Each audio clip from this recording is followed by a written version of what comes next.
Hello everyone, আজ আমরা কার্য ক্ষমতা শক্তি চ্যাপ্টারের পার্ট 6-এ যান্ত্রিক শক্তির নিত্যতা সূত্র সম্পর্কে আলোচনা করতে চলেছি।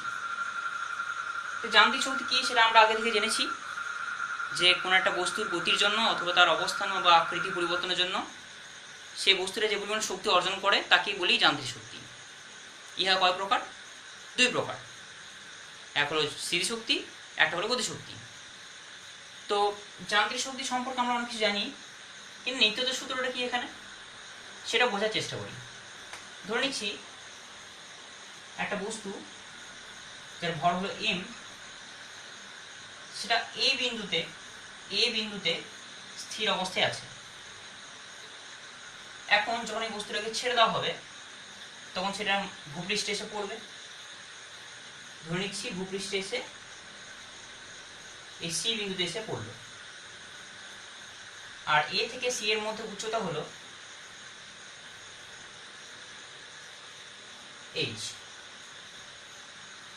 এখন বস্তুটা যখন পড়ছে নিচে তখন প্রত্যেকটা বিন্দুতেই তার একটা অস্তিত্ব রয়েছে, মানে আমি বাইরে থেকে দেখতে পাবো যে বস্তুটা মাঝখান দিয়ে নিচে নামছে।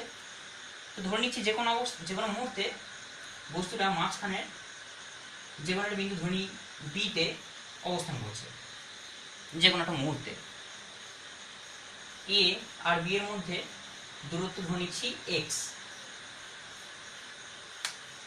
এখন তাহলে ঘটনাটা আমাদের কাছে ক্লিয়ার হয়ে গেল না? এই বস্তুটা স্থির অবস্থায় ছিল উপরে, তারপর ছেড়ে দেওয়া হলো এবং সি বিন্দুতে এসে পড়লো, কিন্তু মাঝখানে যে ধরে নিচ্ছি যে কোনো একটা বিন্দুতে যে কোনো একটা মুহূর্তে অবস্থান করছে। ভূপৃষ্ঠ থেকে এ উচ্চতা হচ্ছে এইচ এবং এ আর বি এর মধ্যে দূরত্ব হচ্ছে এক্স। তাহলে এ বিন্দুতে কি ঘটছে সেটা দেখি। এ বিন্দুতে বস্তুটা স্থির বলেছি। স্থির মানে আমাদের কাইনেটিক এনার্জি বা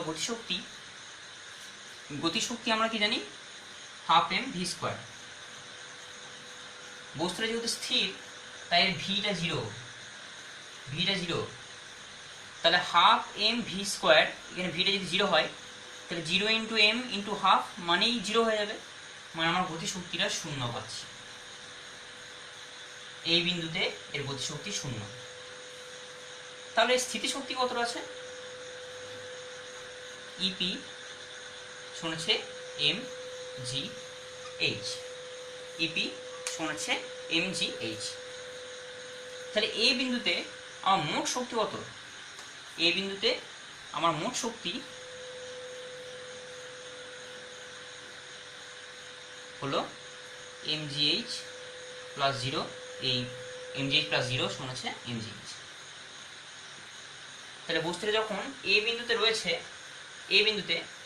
তখন সেটা স্থির, তার মধ্যে গতিশক্তি নেই, কিন্তু তার মধ্যে স্থিতিশক্তি আছে। কত পরিমাণ? mgh। এর মোট শক্তিটাও সেই স্থিতিশক্তি পরিমাণের সমান। বস্তুটা এবার পড়ছে এবং যে কোনো একটা অবস্থান বিতে এলো। বিতে কি হচ্ছে? বি বিন্দুতে দেখি কি ঘটে। বি বিন্দুতে এ নির্দিষ্ট গতিশক্তি নিয়ে পড়ছে, আবার পড়ার মুহূর্তে তার স্থিতিশক্তিও আছে, স্থিতিশক্তি নিয়েও পড়ছে একটা নির্দিষ্ট পরিমাণ। তো এর গতিশক্তি কত? ইকে বা কাইনেটিক এনার্জি বা গতিশক্তি হাফ এম ভি স্কোয়ার। এখন এখানে ভিটা আমি কত বার করতে হবে আমাকে? কিসের সাহায্যে? গতির সমীকরণের সাহায্যে। গতির সমীকরণ হলো ভি স্কোয়ার সমান ইউ স্কোয়ার প্লাস 2as। অন্তিম বেগ, প্রাথমিক বেগ, সময়ের সাপেক্ষে বেগ পরিবর্তনের হার, সরণ।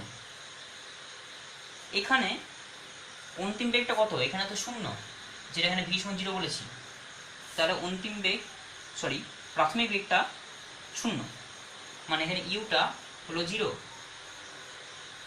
যেহেতু পৃথিবী বস্তুটা টানছে, তাহলে এখানে বেগ পরিবর্তনের হারটা, সময় সাপেক্ষে বেগ পরিবর্তনের হারটা আসলে অভিকর্ষজ ত্বরণ, তাহলে এটা হলো জি। আর যেহেতু এ আর বি এর মধ্যে আমি দূরত্ব এক্স ধরেছি, তাই এখানে সরণ হচ্ছে আসলে এক্স। তাহলে এস এর জায়গায় আমি লিখতে পারি এক্স। তাহলে ভি স্কোয়ার সমান 0 2g এক্স। এবার ভি স্কোয়ার সমান তাহলে কি দাঁড়ালো 2g এক্স। এই ভি স্কোয়ার সমান 2g এক্সটা এখানে যদি বসাই তাহলে কি পাবো হাফ m 2g এক্স, 2 কাটলো mg এক্স। তাহলে আমার গতিশক্তি পরিমাণ দাঁড়ালো mg এক্স। কত রকমের স্থিতিশক্তি আছে সেটা দেখি একটু। কত রকমের স্থিতিশক্তি আছে?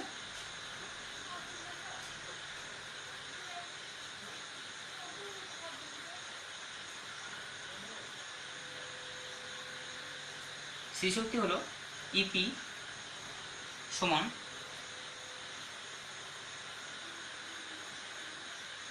M G. এখানে যখন বিন্দুতে পৌঁছালো তখন সেটা স্থিতিশক্তি রয়েছে, যেটা সি বিন্দুতে পড়ার জন্য বা সি বিন্দুতে যাওয়ার জন্য গতিশক্তিটাতে পরিণত হবে, সেটা আসলে হলো H minus x. H minus x এই উচ্চতা পেয়ে যাবো, তাহলে হচ্ছে এইচ মাইনাস এক্স। তাহলে মোট শক্তি কত? মোট শক্তি হলো ইকে প্লাস ইপি সমান MG x plus MG H minus x. এখানে মুছছি। তাহলে মোট শক্তি যেটা হচ্ছে MG x plus MG H, এটা গুণ করছি এমজি এইচ, মাইনাস আছে plus minus minus MG x. MG x কাটলো, তাহলে কি পড়ে থাকলো এমজি এইচ। তার মানে বি বিন্দুতে আমার মোট শক্তি এলো এমজি এইচ, আর প্রথম এ বিন্দুতে আমার মোট শক্তি কত ছিল এমজি এইচ। ভাববার বিষয়, ইন্টারেস্টিং।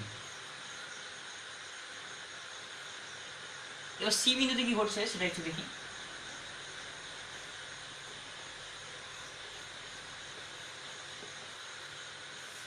সি বিন্দুতে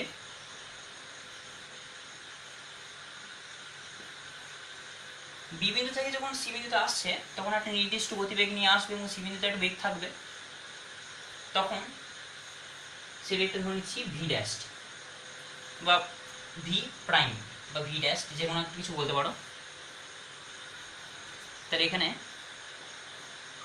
কাইনেটিক এনার্জি বা গতিশক্তি হাফ এম ভি ড্যাশ বা ভি প্রাইমের স্কোয়ার। আবার আমরা ভি প্রাইম বা ভি ড্যাশের যে মানটা সেটা গতি সমীকরণ থেকে বার করব, যেটা আমরা জানি ভি স্কোয়ার সমান ইউ স্কোয়ার প্লাস 2as। এখানে আবার একরকমভাবে আচ্ছা, যখন সি টেস্টে যখন পৌঁছালো তখন কিন্তু আমাদের একদম এ বিন্দু থেকে সি বিন্দুতে পড়ার ঘটনাটা কল্পনা করতে হবে। বি থেকে সিতে পড়লে পড়ার ঘটনাটা কল্পনা করলে হবে না, আমাদের এ থেকে সি এর কথাটা ভাবতে হবে। মাঝখানে কথা কোনো ভাবলে হবে না যখন সি বিন্দুতে কথা বলবো। তো এ থেকে সিতে পড়ছে, তাহলে প্রথমে বেগটা কত ছিল 0, তাহলে প্রাথমিক বেগ ইউ সমান 0 ছিল। আর অন্তিম বেগ কত ভি প্রাইম, তাহলে ভি এর জায়গায় ভি প্রাইম লিখতে পারবো। আবার যেহেতু পৃথিবী টানছে তাই এখানে অভিকর্ষজ ত্বরণ আছে, তাই এ এর জায়গায় জি, আর মোট উচ্চতাটা কত এইচ, তাহলে এস এর জায়গায় এইচ। মানগুলো বসিয়ে দেখি কি আসছে। ভি প্রাইম স্কোয়ার সমান 0 প্লাস 2g এইচ, বা ভি প্রাইমের স্কোয়ার সমান হচ্ছে 2g এইচ। এই মানটা যদি এখানে বসাই তাহলে কি আসছে দেখি, half M into 2g H. 2 কাটলো, পরে থাকলো mgh। এটা গেল আমার গতিশক্তি। এটা লিখে নিয়েছো আশা করি। তাহলে স্থিতিশক্তি কত হবে? এখানে আসার পরে এই স্থিতিশক্তি শূন্য হবে, স্থিতিশক্তি শূন্য, ফলে মোট শক্তি সমান হচ্ছে mgh প্লাস শূন্য সমান হচ্ছে mgh। প্রত্যেকটা ক্ষেত্রে এ বিন্দুতে, বি বিন্দুতে, সি বিন্দুতে আমি বস্তুর মধ্যে যে শক্তিটা দেখলাম সেটা একই পরিমাণ। এখানে স্থিতিশক্তি ছিল না, সরি গতিশক্তি ছিল না, স্থিতিশক্তি ছিল mgh পরিমাণ। তাহলে নিচে নামছে যে কোনো একটা মুহূর্তে, মাঝখানে যে কোনো একটা পয়েন্টে দেখলাম সেখানে স্থিতিশক্তি আর গতিশক্তি দুটোই রয়েছে এবং তাদের যোগফল mgh বা মোট শক্তি mgh। যখন সেটা নিচে নেমে এলো তখন সেটার মধ্যে স্থিতিশক্তি থাকলো না, কি থাকলো? গতিশক্তি। তখন সেটার পরিমাণটা দেখলাম আমি mgh। তাহলে এক্ষেত্রেও আমি mgh পাচ্ছি মোট শক্তির পরিমাণ, এক্ষেত্রে আমি mgh পাচ্ছি মোট শক্তির পরিমাণ, এক্ষেত্রে আমি mgh পাচ্ছি মোট শক্তির পরিমাণ। তাহলে আমার শক্তির পরিমাণটা স্থির থেকে গেল বা শক্তির পরিমাণটা ধ্রুবক। যখন বস্তু এখানে এসে পড়লো তখন একসময় বস্তুটা স্থির হবে ঠিকই, তারপরে এই নয় যে বস্তুর পরিমাণের মধ্যে শক্তিটা শূন্য হয়ে যাবে, সেটা কোনো না কোনোভাবে শক্তিটা অন্য একটা শক্তিতে রূপান্তরিত হয়ে যাবে। যেটা এখানে হলো স্থিতিশক্তিটা গতিশক্তিতে রূপান্তরিত হলো, আবার সেটা স্থির হলো, কিন্তু সেই শক্তিটা অন্য কোনোভাবে রূপান্তরিত হয়ে গেল অন্য কোনো শক্তিতে। সেটা শব্দ শক্তি হতে পারে, পড়ার আওয়াজে যে শব্দটা হলো সেটা শব্দ শক্তিতে রূপান্তরিত হলো, বা তাপ শক্তিতে রূপান্তরিত হতে পারে। কোনো যদি ভারী বস্তু পড়ে নিচে তাহলে সেক্ষেত্রে সারফেসটা গরম দেখতে পাবো, মানে সেক্ষেত্রে শক্তিটা তাপ শক্তি রূপান্তরিত হয়েছে বা আলোক শক্তি রূপান্তরিত হয়েছে। এরকমভাবে শক্তিটা কিন্তু রূপান্তরিত হয়ে যাবে। মানে আমি শক্তি এখানে সৃষ্টিও করতে পারছি না, আবার ধ্বংসও করতে পারছি না। এই কারণে প্রত্যেকটি ক্ষেত্রে আমি শক্তিটা মান ধ্রুবক পাচ্ছি। এটাই হলো যান্ত্রিক শক্তির নিত্যতা সূত্র। এটা পরীক্ষার জন্য খুব ইম্পর্টেন্ট, এই জন্য ভালোভাবে বাড়িতে প্র্যাকটিস করতে হবে। পরের ভিডিওতে আমরা কার্যক্ষমতা শক্তি চ্যাপ্টারের উপরে কতগুলো প্রবলেম অ্যান্সার করার চেষ্টা করব।